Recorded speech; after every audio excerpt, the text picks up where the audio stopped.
Good morning students. Today we'll do the question number 2 for exercise 8.2. Okay? Exercise 8.2 है. तो अब मैंने आपको जो थ्योरम्स करवाई थी, मिड पॉइंट थ्योरम करवाई थी, converts of mid point theorem करवाए थे, फिर मैंने आपको क्वेश्चन करवाया था, क्वेश्चन नंबर 1. आई होप आपने किया हो और आपको इजीली समझ आया हो. अगर मैं बोलूँ तो ये सबसे इजी एक्सरसाइज है, ये ज्योमेट्री की. अगर आप अच्छी तरह करते हो तो थ्योरम्स अगर आती है समझ में, तो ये सिंपल से क्वेश्चंस होते हैं जो हमें प्रूव करना है. और जिसने 6 चैप्टर से अच्छी तरह करा है, जैसे ट्राइंगल्स था, ओके, लाइंस एंड एंगल्स था, देन क्वाड्रिलेटरल है, ये जो जिसने अच्छी तरह करे हैं, वीडियोस देखे हैं, इंट्रोडक्शन के हैं क्वेश्चंस के, तो उसको तो कोई भी कंफ्यूजन नहीं होगा. ओके, तो अब ये क्वेश्चन देखिए हमें करना कैसे है. सबसे पहले यहाँ पे मैंने डायग्राम भी ड्रॉ नहीं करा, बिकॉज ऐसा जरूरी नहीं होता है कि आपको हर एक क्वेश्चन में डायग्राम गिवन ही हो. और बहुत सारे क्वेश्चंस होते हैं, आपको पता ही है कि हम खुद भी डायग्राम बनाते हैं. तो मैंने इससे पहले से डायग्राम नहीं बनाया, क्योंकि इसमें डायग्राम हमें खुद को ही बनाना है. तो क्वेश्चन में ही कहा गया एबीसीडी इज ए रोम्बस. तो रोम्बस के बारे में सबसे पहले पता होना चाहिए. रोम्बस क्या होता है? जिसकी चारों साइड्स इक्वल होती हैं और उसके 90 डिग्री के डायगोनल से जो 90 डिग्री का एंगल बनता है मिडिल पे, is called as a rhombus. Okay, PQRS. अब बताया है एबीसीडी से रोम्बस, रोम्बस का नाम बताया कि एबीसीडी बनाइए, तो ऑब्वियसली मुझे एक रोम्बस बनाना पड़ेगा, तो जिसका नाम है एबीसीडी. तो हम एक रोम्बस बनाते हैं shape. So you know, so ABCD. आप एक कार्ड की शेप नहीं बनानी है, रोम्बस बनाना है हमें यहाँ पे. सो लाइक दिस, जिसकी चारों साइड्स क्या हो? इक्वल हो. ओके, सो रोम्बस बना दिया. और एबीसीडी से रोम्बस, तो नाम उसका देना पड़ेगा एबीसीडी. कहीं पे भी दे दीजिए एबीसीडी. मैंने यहाँ पे दे दिया. अगर आपको ए यहाँ से शुरू करना है, एबीसीडी आप ऐसे भी कर सकते हो, वो आपको आपकी मर्जी, आप कैसे भी बना सकते हो. ऐसा नहीं होता कभी भी कि टीचर ने यहाँ से ए बनाया तो आपको भी यहाँ से ही बनाना है. आप कहीं से भी शुरू कर सकते हैं. उसके बाद एबीसीडी रोम्बस, तो मैंने नाम दे दिया रोम्बस का. And PQRS are the mid point of a side. अब देखना ये मिड पॉइंट्स भी कैसे लेने हैं. सबसे पहले किसका नाम है? P का. और यहाँ पे कौन सी साइड है? AB. तो इसका मतलब AB की साइड पे P है, यहाँ पे लूंगी P. ओके, अब किसका नाम है यहाँ पे? Q का. और Q कौन सी साइड है? कौन सी साइड पे? BC. तो BC पे मैं Q लूंगी यहाँ पे. ऐसा नहीं है कहीं पे भी कुछ भी ले लिया. ओके, अब उसके बाद यहाँ पे कौन है? R. और यहाँ पे कौन है? CD. सो दिस इज, यहाँ पे आपका R आएगा. और इसके बाद यहाँ पे कौन है? DA. और वहां पे क्या है? S. तो यहाँ पे आपका आएगा दैट इज S. ऐसे मिड पॉइंट भी ऐसे लेने हैं. ओके, तो आपको गलती नहीं करनी है मिड पॉइंट्स लेने में भी. ओके बच्चे, यहाँ पे सपोज दैट आपको AB की साइड P बोला है और आपने CD की साइड P ले लिया, तो ऑब्वियसली क्वेश्चन तो गलत हो जाएगा ना. जैसे क्वेश्चन बोला जाता है उस हिसाब से हमें करने होते हैं. अब ये कहा जाता है show that quadrilateral PQRS is a rectangle. आपको ये बताना है क्वाड्रिलेटरल PQRS. इसका मतलब इसको मैं एक बार ज्वाइन करना पड़ेगा. दिस इसको चलिए आपने ज्वाइन कर दिया इसको. अब क्या कहा है कि PQR इज अ रेक्टेंगल. तो आपको ये बताना है कि जो PQRS है ना, वो एक क्या है? रेक्टेंगल है. ओके, तो रेक्टेंगल प्रूफ करने के लिए हमें क्या प्रूफ करना पड़ेगा? पहले तो अपोजिट साइड्स को इक्वल प्रूफ करना पड़ेगा. तो फिर बताना पड़ेगा कि यहाँ पे जो वर्टिसेस हैं उस पे कितना एंगल बनता है? 90 डिग्री का एंगल बनता है. ओके, तो सबसे पहले मैं गिवन लिखूंगी यहाँ पे. It is given. अब गिवन में क्या है? ABCD is a rhombus. तो आप लिख लीजिए यहाँ पे एबीसीडी इज अ रोम्बस. तो प्रॉपर्टीज पता होंगी तो इजी हो जाएंगे क्वेश्चन. अगर प्रॉपर्टीज ही नहीं पता कि रोम्बस होता क्या है, ठीक है, क्या है प्रॉपर्टीज, डायगोनल्स इक्वल होते हैं कि नहीं होते हैं, और वर्टिसेस पे कितने एंगल बनते हैं, तो एग्जैक्टली फिट तो नहीं हो पाएगा question. PQR is a mid point of side ABCD. ये आप ये बस आपको ये गिवन लिख लिया आपने. उसके बाद टू प्रूव आपको ये करना है कि जो PQRS है, this PQRS is a rectangle. PQRS is a rectangle. तो रेक्टेंगल की प्रॉपर्टी मैंने फिर से बता रही हूँ, आपको पता ही है कि क्या होता है कि ऑपोजिट साइड्स को इक्वल प्रूफ कर दीजिए. और यहाँ पे वर्टिसेस पे 90 डिग्री का मुझे प्रूफ करना पड़ेगा. तो मैं कंस्ट्रक्शन करनी पड़ेगी मुझे. वो करने के लिए मैं क्या कर देती हूँ, यहाँ पे AC को ज्वाइन कर देती हूँ. ओके, मैं AC को ज्वाइन कर देती हूँ और BD को ज्वाइन कर देती हूँ. मैं इन दोनों को आपस में ज्वाइन कर देती हूँ. तो मैंने लिखा join AC and B D. मैंने diagonal join A C and B D. चलिए इसको ए सी को और बी डी को क्या कर दिया, ज्वाइन कर दिया। अब यहाँ पे इनको ज्वाइन करने के बाद हम यहाँ पे प्रूफ लिखते हैं। तो मैं ऐसा करती हूँ, सबसे पहले ये जो अंदर है ना पी क्यू आर एस, इसको एक पैरेललोग्राम प्रूफ कर देती हूँ। ठीक है, इसको मैं क्या प्रूफ करती हूँ, पैरेललोग्राम प्रूफ करती हूँ। अब वो कैसे प्रूफ करना है ये मैंने आपको बताया है कि सबसे पहले मैं ये ट्रायंगल ले लूंगी। अब मुझे यहाँ पे पता है कि पी क्यू आर एस एक मिड पॉइंट है, तो थ्योरम पे जाएंगे कि मिड पॉइंट थ्योरम हमने करी थी कि जब भी हमें मिड पॉइंट दिए होते तो ऑब्वियसली मिड पॉइंट थ्योरम ही यूज होगी। तो हम क्या करेंगे, ये ट्रायंगल लेंगे, इन ट्रायंगल ए बी सी। तो यहाँ पे लिखेंगे इन ट्रायंगल ए बी सी। देखो मैंने लिखा A B C, where P and Q, P Q are the mid point of side A B and B C, where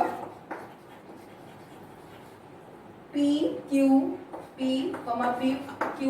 are midpoints of side AB and BC, AB and BC। नहीं तो आप ऐसे भी लिख लीजिए इससे पहले, where P is the midpoint of a side AB and Q is the midpoint of side BC। ठीक है, अब आपने ये लिख दिया कि ये दोनों मिड पॉइंट है। अब आप मिड पॉइंट थ्योरम लगा सकते हो। अगर ये P और Q मिड पॉइंट है इस ट्राइंगल में, तो ये जो PQ है वो किसके पैरेलल होगा, AC के। Then you can say that PQ is parallel to AC और PQ is equals to half of AC। ठीक है, तो यहाँ पे क्या रीजन देना पड़ेगा, by mid point theorem, that is by mid point theorem. चलिए आपने यहाँ पे रीजन दे दिया कि मिड पॉइंट थ्योरम से हुआ है।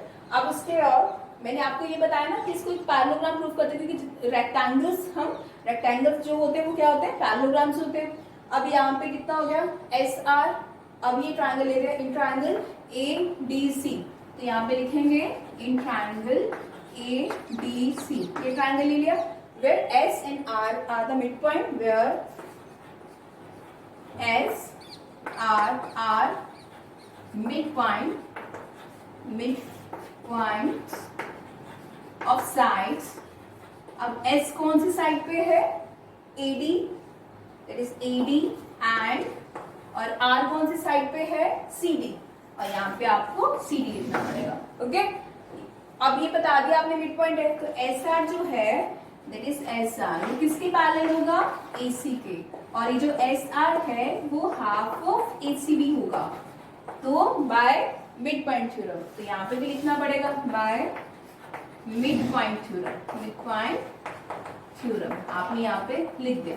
ओके, चलिए अब इसको पूरे को हम 1 नाम दे देते हैं, इसको 2 नाम दे देते हैं। ठीक है, अगर मैं लिखती हूँ फ्रॉम 1 and 2, इस पूरे को दे रही हूँ। ओके, तो लिखते हैं फ्रॉम 1 and 2, फ्रॉम 1 and 2। अब क्या देखते हैं फ्रॉम 1 and 2, ये जो PQ है वो किसके पैरेलल है, AC के, और SR भी AC के पैरेलल है। इसका मतलब ये दोनों भी आपस में पैरेलल हुए, इसका मतलब PQ और SR भी दोनों पैरेलल हुए। तो आप लिख सकते हैं PQ is parallel to SR। ठीक है, अब सेम यहाँ पे PQ हाफ ऑफ AC है और SR भी हाफ ऑफ AC है, तो मतलब ये दोनों फिर आपस में इक्वल हो गए। तो यहाँ पे लिख दीजिए PQ is equals to SR, that is SR। अब ठीक है, मैंने क्या प्रूफ कर दिया इसमें, मैंने तो पैरेललोग्राम प्रूफ करा, मुझे प्रूफ करना क्या है, रेक्टेंगल प्रूफ करना है ना। तो चलिए, तो सबसे पहले जब मैंने पैरेललोग्राम प्रूफ कर दिया, क्योंकि एक साइड को मैंने पैरेलल भी प्रूफ कर दिया और एक साइड को मैंने इक्वल भी प्रूफ कर दिया, तो you can say that therefore PQRS is a parallelogram. ठीक है, पैरेललोग्राम जो होता है उसकी भी अपोजिट साइड्स इक्वल और पैरेलल होती है, रेक्टेंगल की भी क्या होती है, इक्वल होती है, पैरेलल होती है ना। तो PQRS है पैरेललोग्राम, आपने पैरेललोग्राम प्रूफ कर दिया। सो यहाँ पे क्या लिखना पड़ेगा, ऑपोजिट, ये रीजन देना पड़ेगा ना, पैरेललोग्राम क्या होता है, opposite sides of parallelogram are equal and parallel. चलिए, ये आप यहाँ तक रीजन दे देंगे। ठीक है, अब देखो नेक्स्ट स्टेप देखते हैं। अब आपने तो ये प्रूफ कर दिया कि इसकी ऑपोजिट साइड जो है वो इक्वल भी है, वो पैरेलल भी है। बट आपने ये तो प्रूव करा ही नहीं कि एक रेक्टेंगल है। आपको तो प्रूव करना था कि ये एक रेक्टेंगल है, बट आपने यहाँ पे प्रूव कर दिया कि ये एक क्या है, पैरेललोग्राम है। ओके, चलिए वो करने के लिए मैं यहाँ पे एक सेंटर पे ओ ले लेती हूँ, यहाँ पे एम नाम ले लेते हैं और यहाँ पे एन ले लेते हैं। ठीक है, यहाँ पे एन ले लेते हैं।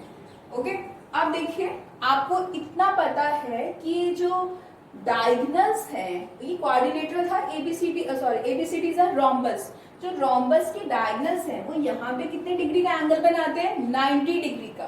ठीक है, ये बहुत माइनर सी चीजें हैं जो आपको बिल्कुल, अगर आपको नहीं पता तो आप क्वेश्चंस नहीं कर पाओगे। तो बार बार कहती हूँ कि वीडियोस को अच्छी तरह देखो, कोई भी डाउट होता है तो पूछिए। ओके, अब यहाँ पे डायगोनल्स मतलब ये दिस इज अ रोम्बस, और ये जो डायगोनल्स है ना, यहाँ पे 90 है, यहाँ पे भी 90, यहाँ पे भी 90, क्योंकि क्वाड्रिलेटर का चारों एंगल का सम कितना होता है, 360 होता है। वो यहाँ पे टोटल 360 बनाता है। ओके, यहाँ पे भी 90 होगा, यहाँ पे भी 9, यहाँ पे भी और यहाँ पे भी 90 डिग्री होगा।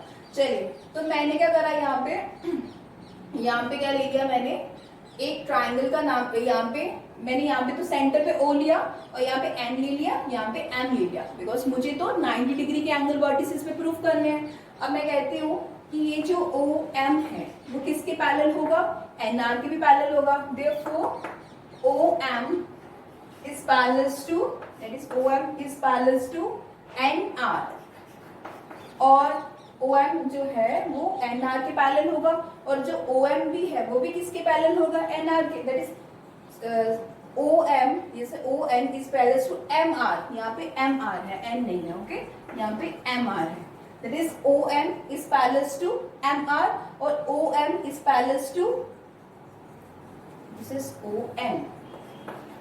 N is parallel to M R, और O M is parallel to N R. So O M is parallel to N R. क्यों? क्योंकि जब आपने ये लाइन और ये लाइन पैरेलल है, तो ये लाइन और ये लाइन भी तो पैरेलल होगी। वैसे अगर ऐसे हम ट्राइंगल लेते तो ये लाइन और ये लाइन पैरेलल होती, ये पूरी लाइन और ये लाइन पैरेलल होती। इसका मतलब ये लाइन और ये लाइन भी तो पैरेलल है, जो हम मिड पॉइंट थ्योरम करते थे। तो इसका मतलब अगर इसकी ऑपोजिट साइड्स, ये साइड ये और ये पैरेलल है, ये और ये पैरेलल है, तो इसका मतलब O M, that is O M N R भी क्या हुआ, एक पैरेललोग्राम हुआ। तो therefore O M N R is a parallelogram.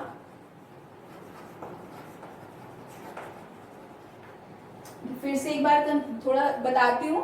आपने जब ये प्रूफ करते हो कि जो पी क्यू है वो किसके पैरेलल है, एसी के पैरेलल है।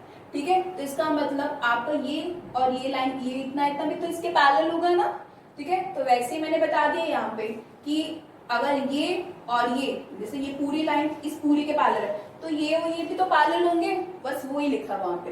वैसे अगर इस हिसाब से ट्रायंगल लेंगे तो ये पूरी और इसके पैरेलल है, इसका मतलब ये और ये भी आपस में दोनों क्या होंगे, पैरेलल होंगे। जो जिन्होंने फर्स्ट थ्योरम अच्छी तरह समझे, क्वेश्चन अच्छी तरह समझे, उनको यहाँ पे जो मैं बता रही हूँ उसमें बिल्कुल भी कंफ्यूजन नहीं होगी। Okay, therefore O M N R is a parallelogram. आपने बता दिया ओ एम एन आर वो एक क्या हो गया, पैरेललोग्राम हो गया। ठीक है, अब पैरेललोग्राम के जो अपोजिट एंगल्स हैं वो क्या होते हैं, इक्वल होते हैं। तो इसका मतलब यहाँ पे मैंने अभी बताया ना, ये अगर 90 है तो एंगल आर भी कितना होगा, 90 डिग्री होगा। यहाँ पे बता दीजिए, यहाँ पे